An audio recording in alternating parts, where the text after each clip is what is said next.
Our government's... Wait. I'm sorry. Go ahead. Whatever. Our government's finally getting ready to tell us the truth about UFOs and alien visitors. If and when they do, will it really be the truth? What happens then? I apologize, Ben, for stepping on your lines. Even though you told me I was starting 2 minutes I got before. a terrible cold. I'm sorry, I can't think. Anyway, I can read. Welcome to the January 2010 2-hour special edition of Behind the Paranormal with Paul and Ben Eno, I think, here on AchieveRadio.com. I'm Paul. Opening the show was my poor, long-suffering son, co-host and partner in the paranormal, Ben. You're sick. You get off this time. Anyway, our call-in numbers today are 888-235-7374 from anywhere in the U.S. and Canada, 602-412-4949. From Phoenix or worldwide, 917-677-5151. From New York City or worldwide, and oh dear! What is 44? I'd say 44. Just plain 44. That's the country code. All right, 44203 318-0688 from London and the UK. Okay, so let's get right to today's guest. Dr. Susan Rawlings is Dean of the School of UFOlogy at the International Metaphysical University. She's also a professional psychic, a medium, a metaphysical instructor, public speaker, clairvoyant, and certified hypnosis practitioner. Based in Columbus, Ohio, Dr. Rawlings also guides people all over the world through life choices. She also has worked with law enforcement agencies on numerous unsolved crimes and missing person cases. Her website, www.susanrawlings, that's R-A-W-L-I-N-G-S, susanrawlings.com. And the International Metaphysical University site is www.intermetu.com. Dr. Susan Rawlings, welcome to Behind the Paranormal. Hey, thanks for having me on. Oh, you're very welcome. Thank you. And Ben's going to take us away with our first few questions. Right. How did you get from being a psychic and like a medium into being a ufologist? Well, Ben, it really kind of goes hand in hand. There's a few answers to that question. First of all, I was brought up in a very strict Christian background. From the time that I was very little, we went to church every Sunday. I was, brought up in the Lutheran faith. And from a very young age, I felt really frustrated with it. Now, I was grateful that my parents gave me that spiritual foundation to build upon, but I just felt like there was something missing, something that, a bigger picture that was being missed. And so that led me on my own research with, biblical scripture. And what I found was no matter where I went with studying ancient scripture from all different cultures and then, in the Bible, that I felt there were so many traditional interpretations that were incorrect that really did point to humanity having interaction with other civilizations. And then as I became into my adult world and, began fine-tuning my psychic skills, what I found was I do a lot of interacting with the spirit world where loved ones will come through that have crossed over, angels and spirit guides and things like that. But what I began finding in my communication in that sense was there were also other beings that were coming through that did not appear to be human, intelligent life form, that I was having telepathic communication with, that in my feeling and in my sense and the information that I was given, that were extraterrestrial. And so that led me on my search, a constant research with it, and to where I am today. Okay. All right, do you think we're ready for the full disclosure of, UFOs? Because I honestly don't think we are. I do. I think that with what we're seeing in the media now, even in the last couple of years here in the United States really is the furthest behind in recognizing the UFO phenomena in a more immediate sense. And I think in the last few years that's really changed. We're seeing it all over the media.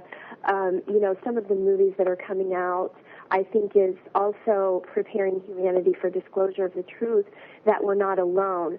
I think there was a CNN poll done not too long ago, and the majority of the people polled believe that there is life in other places and that it's being covered up. So I do believe that we're ready for it. I mean, it's definitely going to shake the foundation of everything that we've been led to believe, but I think we're getting near. I think we're ready for it. Well, I don't think the government thinks that we're ready for it. I mean, they just keep us fat, dumb, and happy. Yeah, I agree. So, well put. So we don't really think far beyond the means of, oh, I should mow my lawn today, or where did I put my car keys? Yeah, it's so true. It's so true. But you know, now that we have the technology with the internet and even radio shows like this where it's alternative media, there's a lot of exposure now, and people have the access to the information where we didn't before. Well, you piqued my interest with some of your Bible comments because it's funny. The same thing happened to me, and I spent 10 years in the seminary. And, oh, did you really? Oh, yeah. And, you start learning other languages, especially Hebrew, which I had to study on my own because they didn't teach us that. And all sorts of amazing things start coming out of Genesis, never mind the other, contemporary documents of the time from the Sumerians and those guys. But let's just continue with our line of questioning, and maybe we can get back to that. Sure. What form do you think this disclosure will take? Well, I'm not 100% sure on that, but I can give you a few theories here that I have. Sure. I do believe that the United States is being pressed by other countries, Canada and China namely, to the United States government to come clean about the truth that we're not alone in the universe. So it could come in the form of government announcing this, whether it be the United States or another country. If this doesn't happen, I believe that the extraterrestrials will probably just continue to make themselves even more known. I think the sightings now in the last few years have been up 700 to 800%. I mean, that's huge. Yeah. I'm thinking of 10 questions for every word you say. Okay. Okay. Hey, let me ask you this. And if you haven't heard of this, don't feel bad. We've had, along with yourself, we've had, eminent experts, such as yourself on the show, and they've never heard of this. But let me ask you, have you ever heard of a project called Cosmic Journey? I have not. Yeah, I mean, Stan Friedman hadn't heard of it. I don't know. I mean, I didn't dream it. I mean, I encountered some information about this some years ago, and it was supposed to be a government-sponsored traveling exhibition that included alien bodies and things of this kind that was supposed to help in the disclosure process when and if that should occur. So, but then they decided not to proceed with it, at least not yet. That was, again, a national or international exhibition to reveal everything they were willing to reveal. So I don't know. It's just it's been buried apparently since a lot of. Well, my guess on that, Paul, would probably be that. I, as you talk about this intuitively, my sense is saying it's probably already happened. It's just been suppressed. They're just not going to come out and talk about it. Yeah. Okay. That would be my guess. All right. I don't know where to go from here because you've opened up so many wonderful areas. Okay. Yeah. The whole notion of, we've been getting, in several of our shows, we do shows on 3 different channels and networks, there's been a lot of interest in the terminology of the paranormal, whether we're tripping over ourselves with our terminology, aliens, ghosts, parasites, as we call, other people might call demonic, the whole notion of the multiverse as opposed to a spirit world, and are we tripping over ourselves? And so you can ask the same question about the phenomena we're dealing with here. Let me give you an example, a concrete example of what I'm talking about. We've had a lot of cases lately, or not a lot, but several, and one just came in. Matter of fact, the person has asked for help with it in Lexington, Mass, where they started to feel they had a haunted house. They heard footsteps, all right? They heard this, that, and the other thing. And then all of a sudden they started seeing grays in their bedroom, grays being, the most common form reported of alien beings who encounter human beings or vice versa. And a large humming above their house as though a huge, like a craft was there and that sort of thing. And so we're seeing a lot of overlapping among the paranormal phenomena, and a lot of it has to do with if you want to say alien visitors, interdimensional visitors, whatever. And so, I mean, are you encountering that as well? I mean, and is it time for us to not only have this disclosure, but to open up our own thinking about the paranormal, to realize that these people are included here. Well, a few thoughts on that, Paul.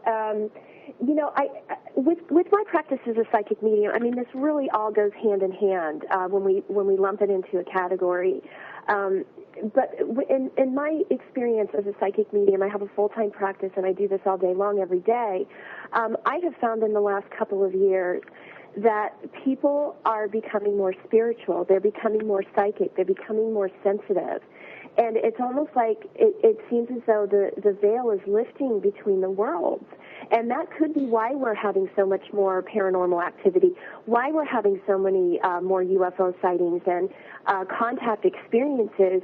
And, I'm finding that people from the mainstream who probably would have laughed in my face at, coming to seek advice from someone like me are now coming because they're not getting what they need from their traditional resources. Does that answer your question? Yeah, it does.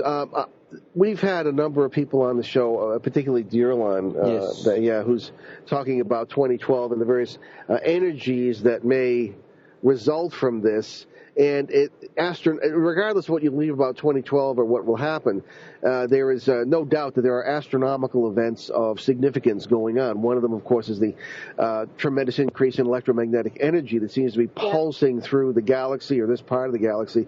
And that, by its very nature, would weaken the barriers, at least according to our theories and a lot of physicists, between these worlds. And therefore, more paranormal experiences and everything you said.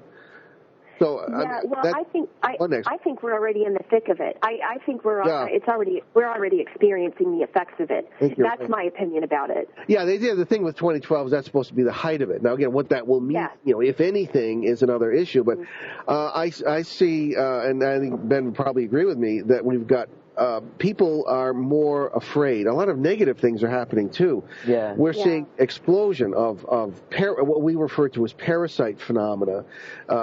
Every day, people are asking for help, and and we're really taxed to the limit. And I think don't have the funds to go all over the country. Yeah, we don't. Sure. And I can see people becoming afraid. I can see governments becoming frightened as these things occur more frequently. So this leads to the question of what place do aliens have in this? Is it to help us get through it? Is it to make it worse? I mean, what? Well, there's a few ways that I can answer that question as well, because there's just not always one answer to a topic that's this huge. That's right. In my experience with the reality of extraterrestrial presence, and I need to stress the reality because this is real. It is here and it is not going away. And in my opinion, we need to deal with this peacefully. And if our world leaders are not willing to do this, we as human beings need to embrace this because I believe for the majority that the contact experience is benevolent. We had the Disclosure Project that was headed up by Dr. Stephen Greer back in 2001. And Dr. Greer brought several witnesses, very credible witnesses, I need to add, who had been involved on a military level, pilots, people who had been involved on a corporate level involving extraterrestrial projects. And there was not one of these witnesses who explained or talked about this reality as being negative or a threat. And we have so many people coming forward like Edgar Mitchell talking about this as not being a threat. So I believe that there's a very benevolent side to this. I like to focus on that. There is also a sinister side to it, but I believe that the majority of it is benevolent. But it seems to be that the negative part of it is what gets all of the attention. Does that make sense to you? Yeah, that makes sense. Yeah, it does. I sure hope you're right. Maybe it's the nature of our work, and because I've been doing this for 40 years, he's coming up to 5 now, and I blame society. Yeah, well, it's true. Well, society doesn't get anything straight. Well, no, they just focus on the negative. I mean, look at the media. Yeah. Oh, yeah. They're like war, death, fires, and famine. That's that's what the aliens see. Maybe they're the 4 horsemen of the apocalypse. I don't know. Anything's possible, but the questions arise in multitudes. For example, who are obviously there seem to be several different species involved.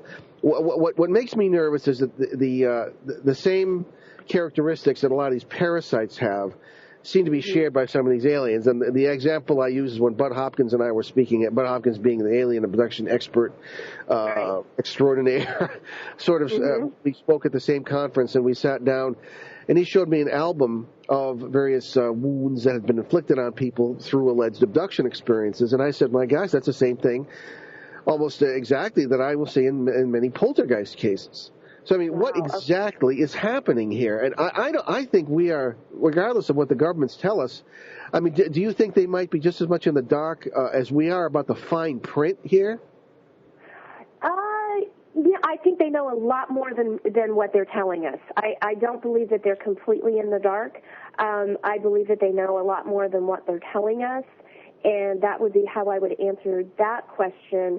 As far as, the negativity and you're talking about the poltergeist activity, I'd like to just add in, and this is not in any way to take away from a person who has had a terrifying experience with abduction reality, because I know people who have, and, these people go away from these experiences feeling, very terrified. But I would like to add in that there's been so much witness testimony talking about some of these experiences where they're re-abducted, where they have a positive experience. They call them experiencers or contactees rather than abductees, and they have a positive experience, very enlightening experiences with the real extraterrestrials, and then they're re-abducted by military abduction squads. And there's been a whole research book written about this called My Labs. Are you familiar with that? I haven't read it. I've seen it, yeah. Yeah. So, there seems to be, in some respect, not always, but there seems to be in some respect, when we've got some of this sinister activity going on, that there's a human aspect to it. Yeah, there seem to be. Well, this leads to the question, you often have reports of people seeing U.S. or military personnel of some kind working with alien. Well, what's that about? Well, I believe that there are some of possibly the more negative extraterrestrial reality that is involved on a military level, that has made pacts with our government for exchange of technology and things like that. And so that may even be where some of this negative activity is coming from. Okay? Yeah. Okay. There are also reports of, obviously, no way to confirm this, that there are a number of alien species who are involved in this, but they aren't necessarily working together, and some of them are enemies to each other. Right. Exactly. Well, have you heard anything along those lines? Well, as far as them actually being enemies to each other, to my understanding, there are different groups working within different governments around the globe. And so, that could be where we get some of the enemy activity there going on. But I do like to stress that I believe that the majority of this is very benevolent, very enlightening, and I think that this will be a positive thing. I really think this is the next step for humanity in our spiritual evolution to embrace this and welcome it peacefully. I sure hope. That's what I mean. I apologize for sort of, dwelling on the negative here, but no, again, it's a part of it. It's a part of it. Yeah, it it's really an important question. Don't apologize. No. Well, that's the thing. I just, I think of when I deal with these parasites, they tend to, and the best word I can use is farm certain families, certain communities. I often cite on the show the Bell Witch case. The American Haunting film was made from that, and I was given some documents on that, which was it was amazing. It was an amazing parasite case. In which scenario, the particular entities, there were four of them, would have taken over this 19th century community. As I believe they may have done in ancient times to certain tribes, blood sacrifice and all this stuff. Imagine the power they could feed on from that. And I don't know. When these things have what to us and to our puny minds are extraterrestrial characteristics, what some of them have, I just do get nervous. But I like to think, and I hope, and I believe that you're right, that it's essentially positive, that is the next step in our evolution. And, okay, so let's move to the next step. Suppose disclosure occurs. What happens then? Well, I believe that there are so many positive things that can come from this, because when we go into the cover-up activity about this, a lot of it has to do with technology that would allow for free energy that our government already has access to, and that does some of this technology it has ET origin, extraterrestrial origin, and I believe that disclosure of this in the long run could definitely lead to amazing technology that we probably couldn't even begin to wrap our minds around at this point in time that could be released, that would allow for free energy, that would allow for, allowing us to not be dependent upon fossil fuels, to be released. And I also believe that there's such a spiritual part of it, because a lot of these civilizations are much more spiritually advanced than we are.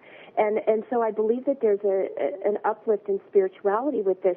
Right now we're dealing so much with religion, and, religion has served a purpose, but we need to have some growth with it. I believe that people need to be, not to force my opinion onto someone, but it's just my belief system that with religion we need to allow religion to unite us, not to separate us.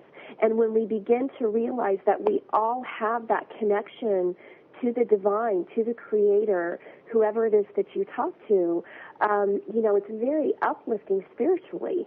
Oh, yeah, I can see that. One question, though. These, Ben, did you have something? Go for it. Okay. These aliens, no matter how many there may be, from what we're talking about here, must think an awful lot like us in terms of in terms of what technology and things of this kind, in the sense of what we need and what they seem very caring, really, yes. and they're not the human in their thinking. Yeah, well, I believe that, like I said, they're more technologically advanced than we are. But I need to stress the importance of humanity growing spiritually with the technology, because some of these technologies can be used for negative reasons also. Oh, yeah. They're called dual-use technologies. And so, we as a human race need to look at the need for us to grow spiritually with our technology as well, so that we're not using it for negative reasons. And that's another reason why some of this technology has probably been suppressed. Do you believe that some of these people are us, in the sense of our descendants, our ancestors? Because that's one school of thought about some of these visitors, at least. Actually, I do. When we go into history, and this is a big part of it, there's so many references of, when we go into the Vedic scriptures, I think there are references in the ancient Vedic scriptures which predate the Bible. They talk about at least 400,000 human-like races living on various planets. That's huge. That's true. And, yeah. And when we look at some of the comments that have been made from the Catholic Church, Jose Gabriel Funes, the director of the Vatican Observatory out in Arizona, he talks about extraterrestrials being our brothers and sisters. Oh, yeah, I wanted to get into that, too, yeah. No, good, so go ahead. Yeah, so I do believe that there is,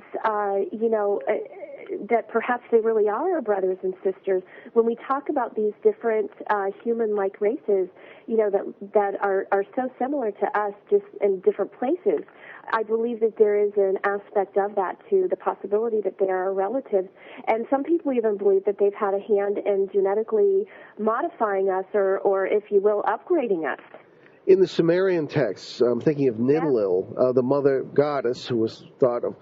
She takes, because I read it in French, I couldn't find it in English. Oh, wow, did you really? But, this is years I'm ago. impressed. But, no, I think my translation is correct, as I had to check, that she took, in order to, they came from wherever, and they took the native people they found, presumably our ancestors, and she used saliva, blood, all the DNA sources we know about today, and literally genetically engineered the helpers, which was, and so whether they how you look at it, turned us into slaves or servants or whatever. I mean, she apparently did that. And if you take away the divine imagery and the baggage, this is the story that comes out. Right, even in Genesis to a point, you know. Exactly. So the question is, if the people of her race donated their saliva or their DNA, how different could they have been? And my question is, that's a very interesting development, because that's why in my personal theory, in my last book, I have them being human beings from a parallel world, not necessarily aliens from another planet. Or maybe both, I don't know. But it seems they had to be awfully similar to us in order to interbreed, if that's what occurred.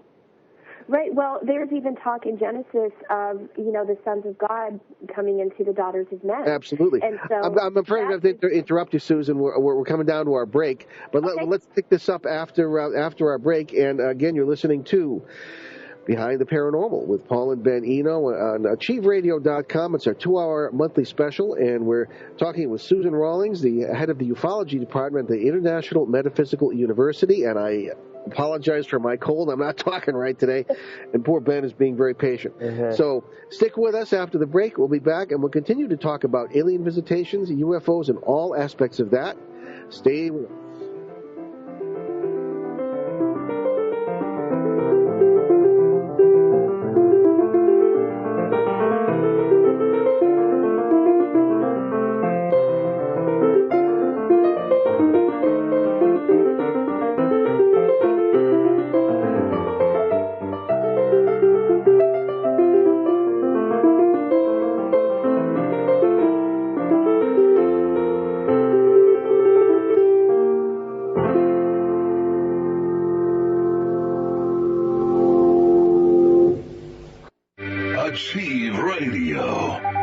Hi folks, this is Paul Eno, co-host of Behind the Paranormal here on Achieve Radio. We're very pleased to have as our sponsor New River Press and Barking Cat Books, publishers of some of the most unusual New Age titles on the market today. Along with 4 books by moi, New River Press offers the blockbuster on animal communication, Hear All Creatures, The Journey of an Animal Communicator by Karen Anderson, Shadows on My Shift, real-life stories of a psychic EMT by psychic medium Sherry Lee Devereaux, Achieve Radio talk show host of Opening Your Intuitive Eyes. And in a true story that will break your heart with its beauty, especially if you've ever lost a child, there's 41 Signs of Hope by Dave Kane, about the ongoing love and communication between a father and a mother and their son, youngest victim of the 2003 nightclub fire in Rhode Island. Finally, from Barking Cat Books, don't miss the action-adventure that spans 1,000 years, Heaven's Wave, a novel of the doomsday prophecy of 2012 by Dierline. Visit newriverpress.com, barkingcatbooks.com, amazon.com, or your favorite bookstore.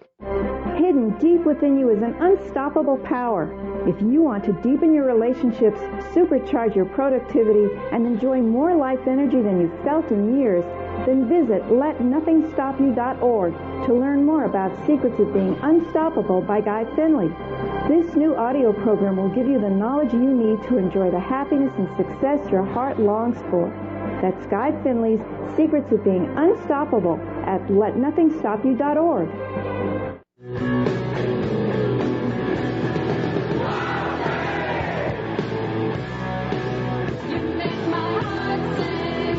Do a wild thing. Call into Achieve Radio. Ask a question. Get a reading. Anywhere in the East, call 917-677-5151. Out West, call 602-412-4949. In the UK, London number 0203-318-0688.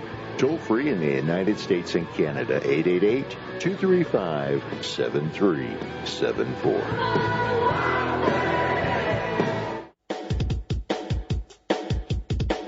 Powerhits.com. The future is now. Okay, we are back Behind the Paranormal with Paul and Ben Eno, and you just heard our call-in numbers, and you can also use on the computer your little in-quick message screen there and contact us that way if you'd like to speak with us, or our wonderful guest today, Susan Rawlings, head of the Ufology department at IMU, the International Metaphysical University, and we're talking about all aspects of that. Yes. pretty keen. Absolutely. Well, that's a word I haven't heard in 30 years. I say it every day. Uh-huh. Well, good to keep it alive. That's great. That's what I do. Excellent. All right, I have a question that I just thought of it now. All right. Sure. How do you think regular, like, everyday people will take this, like, disclosure of everything? Well, I think regular, everyday people, there may be some people that won't really care very much. Oh, that's a nice thought, and just go on back to their everyday things that they're doing. Mm-hmm. I believe that there will be people who are very interested in this and want to learn more about it. And I also believe that there are people who, maybe who are involved in, extreme religious beliefs and things like that may be very upset about this. So, we're probably going to see a mixed bag, is my opinion. Yeah, that makes sense. I don't know. I think for a long time now, and I mean, they started with the monster movies in the 50s, and even the average Joe is used to the Klingons and the... What about District 9? District 9, yeah, no, that's an interesting point. Yeah, because, I don't know. Just tell us a little bit about that. Yeah, have you ever seen District 9? It's a film. I have not. Oh, wicked good. You should definitely invest your time in watching that movie. It's like a bunch of these worker aliens are stranded on Earth, and Earthlings do what we usually do and pigeonhole everything and put them into, like, these ghettos or concentration camps, whatever you want to call them. And they pretty much live their lives there, and how they try to adjust to human society, and just things go completely wrong. There's riots and stuff all over the place. Oh, wow. Yeah. Well, what struck me about that film too was considering usually you see a film with aliens and stuff, and Ben is the expert on films. I don't really watch. Well, it was more of a commentary on apartheid, but continue. Well, that's true, yeah, because it took place in South Africa. But they had this huge kind of utilitarian-looking ship stopped above the city of Johannesburg, and eventually nothing happened. And eventually the military went up in helicopters and they broke in. And instead of finding, blinding light and enlightenment and all this, they found these poor bug-like aliens, huddled in corners, terrified. So they brought them all down. They tried to be nice to them, and everybody guys more or less got along, but they put them in ghettos. But the aliens, whenever they get out, would strip cars and steal tires, and it was, and you never. On this show we consider every possible possibility, and you never know. So, and we were before the break talking about how similar the genetics must have been if genetic manipulation did occur in among our remote ancestors, and there's every bit of evidence. It's probably the best kept secret in prehistory. Every bit of evidence that we have indicates that it did occur in some form by someone. How different could they have been? And again, that's kind of where we left it before the break. But yeah, we were talking about in Genesis, Genesis referencing the sons of God mating with the daughters of men. Right. The sons of God came into the daughters of men, and that to me, however you want to interpret that, but that to me almost is a clear statement of of some type of an interaction there intimately. Well, but because again, speaking of DNA, I mean, a cat, two terrestrial animals of different species can't mate with each other, except on very, very rare occasions. And so, how dissimilar could these people have been? Right. Well, there have been, one of the Disclosure Project witnesses, Sergeant Clifford Stone, are you familiar with him? Yes. Yeah, he talks about during his time in the military. I believe he served at least 22 years in the Army, and he was dispatched to, he was a part of a group that would be called out if there were a crash site, or if, for retrieving bodies or craft or artifacts or whatever was going on there. And he talked about during his time in the military that our government knew of at least more than 50 extraterrestrial races that were visiting the Earth or interacting with humanity at that time. And he says that many of them looked just like you and I. They could be sitting next to you on a plane and you would never know the difference. Yeah. It's like the X-Files. Yeah. Yeah, kind of. But, but again, in our own work, we might call that, again, a sort of interdimensional interaction. And it's just, I feel frustrated because our terms And I always say our language isn't actually up to actually talking about this stuff. Yeah, I agree. I agree. And we stumble and we look for the concepts and we can't find them. And this goes for spirituality as well. You mention one word, people hear out of their own framework. You're saying out of yours, and then you can only get so far. So I'm just wondering here. It seems to me the essence, from what I've heard, and I spent a little time, well, more than a little time in the military myself. Mm-hmm. There seems to be a fear that the ultimate truth might be, and I've been warned, and I get threats and all this stuff, and because there are a lot of talk show hosts do, but I'm not exactly, Jerry Springer here, but I mean, we certainly, that you're close to it, you're onto something, back off. With this multiverse idea, I know I always keep harping on this, and a lot of investigators don't agree with it, and not all physicists do, certainly not by a long shot. But how frightening is it when you have an alien race, benign or not, on some far planet who occasionally visits? How much more terrifying when you realize that even your friends among these people are right next to you all the time in parallel worlds, and you can't see them. Exactly. I am in so agreement with you on that. I think it's our ability to interpret it's almost like changing frequencies, like changing the dial on a radio, if you will, to be able to get the right radio station. And there are these different dimensions and different places vibrating around us all the time. So it's a matter of being able to tune in and tap into them. That's it. I think that's present in the ancient documents too. But I wanted to ask you too about the Vatican statements. Now, I haven't heard. I didn't hear it firsthand. I have friends who work at the Vatican Library, and they're mum on this. Now, what inside information, according to your information, does the Vatican have, and why do they have this information? Well, I'd like to just start out with what they've come public with. And Jose Gabriel Funes, who is the Vatican Observatory Director, in an interview stated that extraterrestrials are our brothers and sisters. And before Funes was talking about this, there was a gentleman by the name of Father Balducci who was going around, kind of like, I'll just say kind of in an underground sense. He would go around to conferences, and he did a lot of radio shows in Italy and wrote a lot of books.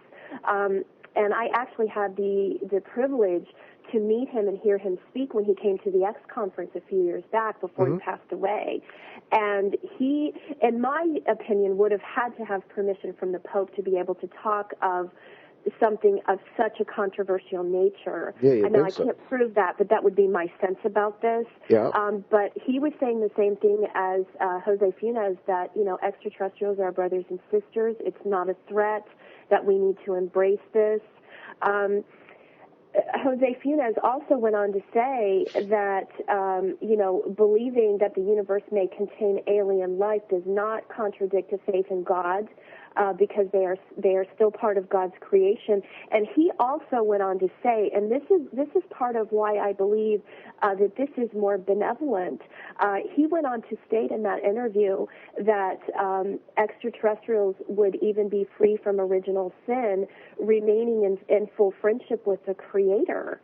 And so that's a pretty strong statement there. That's really fascinating, especially somebody with a theological background like me. Yes. We had a priest an Orthodox priest, not a Roman Catholic priest, and Ukrainian Orthodox, and he was pointing out, and actually I had pointed out some years ago that if you're talking about this is just we're spitballing theories here and just kind of it really has no bearing, but that the Orthodox were the only ones who could baptize somebody from another planet, because they don't believe in original sin like the Western Christians do. You don't have to be a child of Adam and Eve to be saved, but by Christ. And they consider Christ totally universal rather than just limited to the children of Adam and Eve. So that's neither here nor there, but I think it's kind of fascinating, and I'm always fascinated, too, by how Christians tend to tell the Jews what their scriptures mean, whether they mean it or not, and that's another issue. We have a question here, if we can just pause in our discussion. This is from Mitch in California. Take it away, Ben. Okay. All right, on the dark side of UFOs, is it possible that The reason for all the cover-up could be blackmail. For example, what choice would Truman and Stalin have if told, keep quiet and your government will survive, talk and we will nuke D.C. and Moscow and invade openly?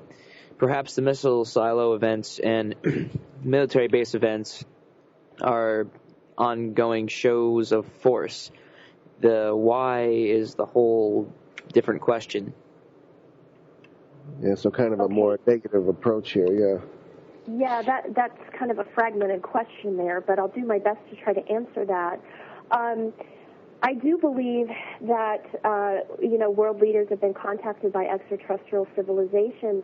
As far as it being a threat, though, these extraterrestrial civilizations are so much more technologically advanced than we are that if they wanted to harm us, they could. They could have by now. And, this is another thing to think about, and we can get a little bit more into this later. But, there's been a 6-decade cover-up of extraterrestrial and UFO activity around nuclear testing facilities, nuclear facilities, and it almost seems that they're monitoring our activity with nuclear weapons, with nuclear, anything with nuclear power.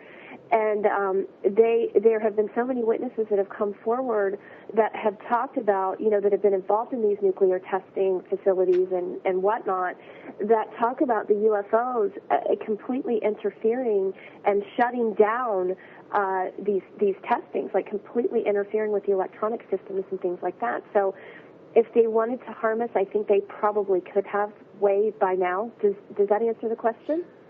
Well, that's up to Mitch if he wants to shoot back another answer. Yeah, but I think you did approach it. The technology thing here kind of makes me nervous. We look at evolution, and whether you believe in evolution or not, I mean, most people do in some form, but it is controversial even among scientists, the fine print, so to speak. Yeah. When we evolve, we don't necessarily get better. We get more likely to survive. So in other words, evolution does not necessarily go along with spiritual growth. I find that disturbing. I wish it did. On the other hand,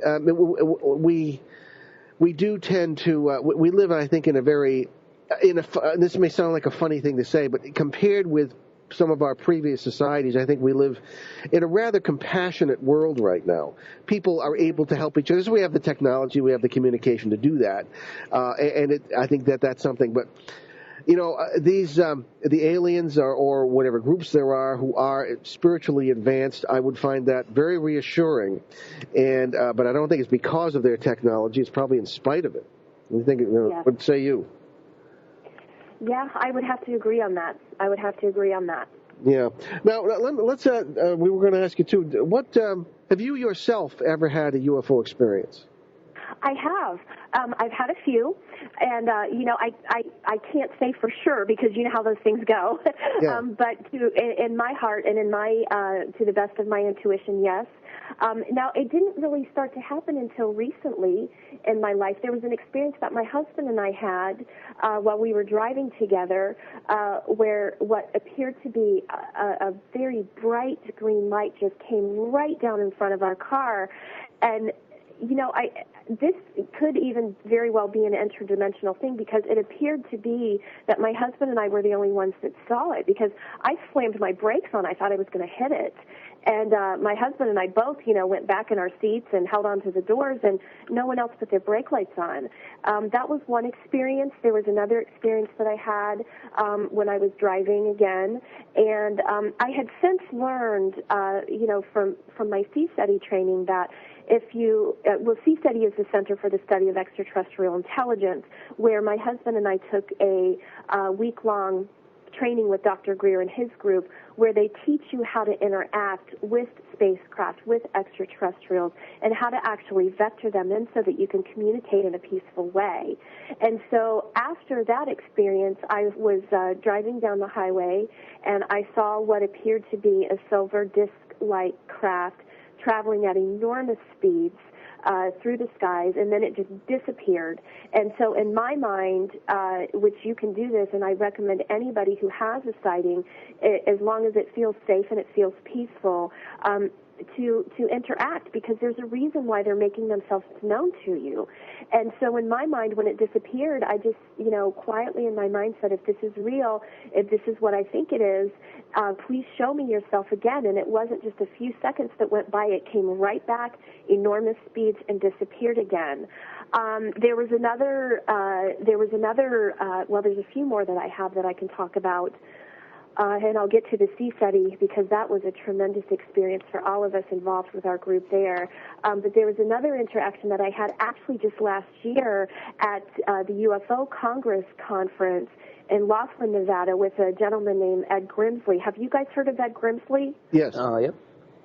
Well, what Ed Grimsley did, I don't even remember how he figured this out, but he figured out that if you watch the night sky with third-generation night vision goggles, where you can see in the night, that you can clearly see all kinds of UFO activity in the night sky pretty much on any given night. And he took groups of us out into the desert, and he had like 5 or 6 pair of the night vision goggles, and we all got to watch. And I'm telling you, there was activity all over the place that you can see through these night vision goggles that cannot be detected with the naked eye. Oh, yeah, well, we hope to have him on the show very soon. That's a fascinating... Oh, have Ed on. Yeah, oh, yeah. He's great. Yeah, I mean, everybody out there saw it. I mean, it wasn't just me. It was everybody, and it was so exciting. And, I don't know why that technology will allow. I mean, they obviously have the ability to cloak invisible to the naked eye, but through those night vision goggles, you can see them everywhere. You can see them flying at incredible speeds, doing right-angle turns, all, just incredible maneuvers all over the place. And the group, the night before, now I didn't get to witness this, but everybody in the group verified this the night before when they went out, that they could actually see what appeared to be like a mothership, which would have been a huge craft, and smaller craft coming out of it. So, it's really all over the place. Now, my husband and I, it was in 2006, we took a training with the Sea Study Group, which is the Center for the Study of Extraterrestrial Intelligence, with Dr. Greer's group. Dr. Greer's been a huge advocate in the disclosure movement. I have the most respect for him. And we took a training with his group where they actually spent, we learned various meditation techniques, opening up psychically and telepathically to be able to vector in the craft and interact with the craft and the occupants on it. And I have to tell you, and I know that my husband felt this way. I'm not speaking for anyone else in our group, but I would venture to say that everybody else in the group probably felt the same way as we did. It was one of the most humbling experiences that I've ever had. Actually, when we had to come and integrate ourselves back into society after that week, because we were up in the Blue Ridge Mountains, and, we were very cut off from society for an entire week, just our group there. And we were in such intense meditation, 2-3 hours a day, and then sky watching, a majority of the night, sometimes till 2-3 o'clock in the morning. And when we actually had to integrate ourselves back into society, it was really overwhelming because we had had such intense experiences out there. It was just amazing. But what we saw, and I know everyone in our group experienced this, as we would do our meditations and inviting them in to communicate peacefully, there was a lot of orb activity. We could see these huge orbs that would come out of the sky that were just amber-colored and teal-colored. And another interesting thing that happened with some of the people in our group, because a lot of people are used to getting up at 6 o'clock in the morning and going to their jobs. So people, we'd be out till 2 or 3 o'clock in the morning, so people were falling asleep in their lawn chairs. And because we were on such a different time schedule. I'm a night owl, so that didn't happen to me. But there would be people who would have fallen asleep in their lawn chairs that would be, they would have messages in their mind to wake up, like telepathic messages, wake up and look behind your right shoulder. And immediately as they would do that, that would be when the activity would happen. So there was one evening on the lawn where we saw, and now we didn't see the actual complete manifestation of the craft, but there was what appeared to be an outline, like an energetic outline of what looked like a craft. We could also see through the yard what appeared to be energetic outlines of what appeared to be almost like human-like forms moving through the lawn. I was not the only one that witnessed that. There were several of us that saw this. And another thing that would happen that was really incredible is right before we were about to experience something profound with the activity, the animals, we were up in the mountains, and so there were valleys and there were farms and wildlife, and the animals would go crazy. I mean, we would hear the wildlife animals making all kinds of noises, the dogs in the valley barking, the cows going crazy, and it was really, again, you know, like I said, one of the most humbling experiences that I've ever had. If anybody out there ever gets a chance to take one of Dr. Gruder's trainings, I highly recommend it. Okay, now I'm thinking, usually in our cases, when the cows and well, we don't see too many cows, but dogs and go crazy, it's usually not a good sign. Well, you know, I can only speak from my experience, what we had going on out there. I don't believe that there was ever a time when anyone was afraid. And Dr. Greer will talk extensively about this. If the extraterrestrials sense fear, they'll back off. They'll go away or they'll back off. Not according to an awful lot of abductees. Right. Well, that's a different scenario. I respect everything you say, and I'm in admiration of everything. And maybe it's a guy thing, but I just can't forget some of my conversations with abductees. Right. They live in abject terror of these things. Okay, well, I am actually involved in a movie. It's called To Be Chosen, with an abductee who has had negative experiences. So I'm not completely shut off to that. I know this is real. Yeah, I hate to keep bringing it up. Real. Yeah. Yeah. Well, let me just explain to you, because most of my experience has been with very positive extraterrestrials, so I can speak from my own experiences, sure. Mm-hmm. And that's where I'm pulling most of the information is from my own experiences, which have been very benevolent. And when we were out there with the CSETI group, we were not inviting in, we were interacting with the more benevolent races, so we weren't having those terrifying experiences. I would like to add in, though, that during our experiences out there, we did have some negativity, but it was more on the human aspect of it. Mm-hmm. There were a few nights where the helicopters were flying very low. There were a few instances where two people in our group specifically, now I wasn't there to witness this, I can only go on what they were saying, but I felt that they were being very honest. There were two people in our group who, during their break, had interaction with helicopters that were actually coming down and swooping down on them. One man was taking his garbage out in the morning because he lived in the area. Another man was over at Best Buy buying an ink cartridge because he was printing all kinds of info out for all of us the whole time we were there.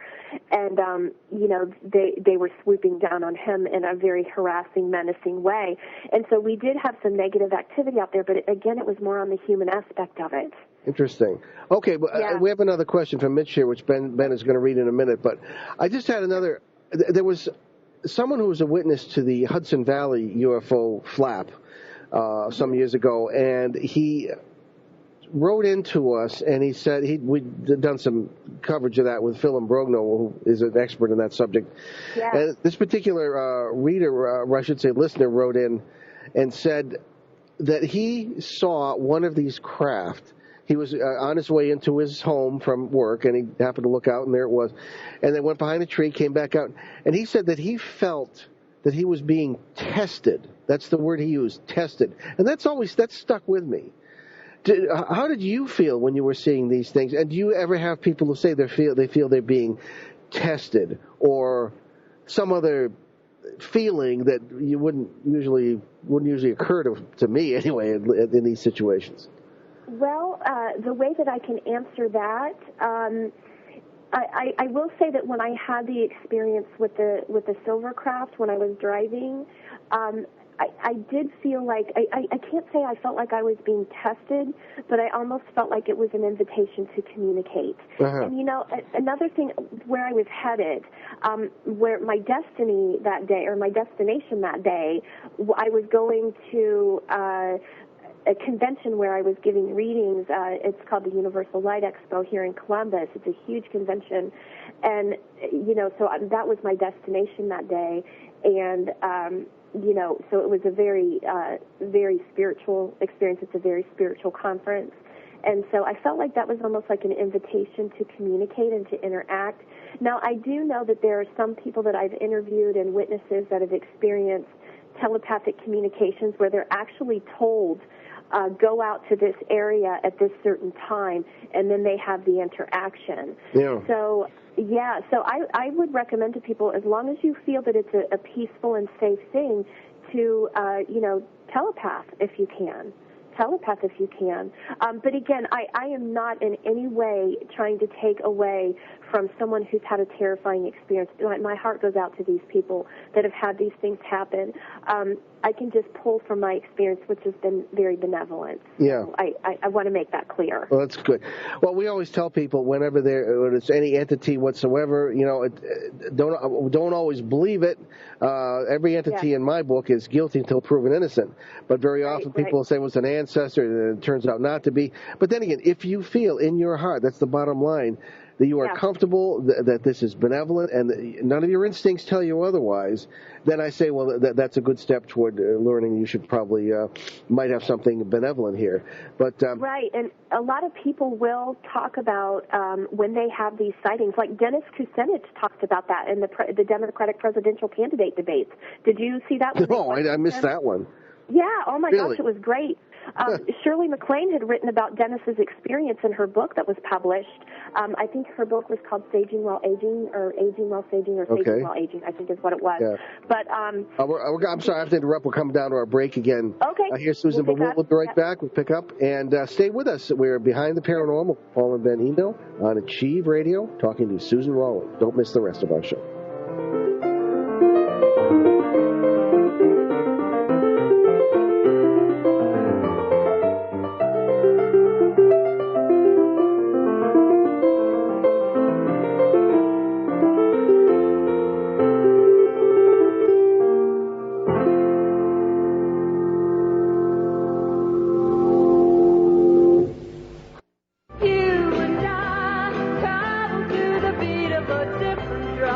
Encouragement, empowerment, enlightenment. AchieveRadio.com. Hi folks, this is Paul Eno, co-host of Behind the Paranormal here on Achieve Radio. We're very pleased to have as our sponsor New River Press and Barking Cat Books, publishers of some of the most unusual New Age titles on the market today. Along with 4 books by moi, New River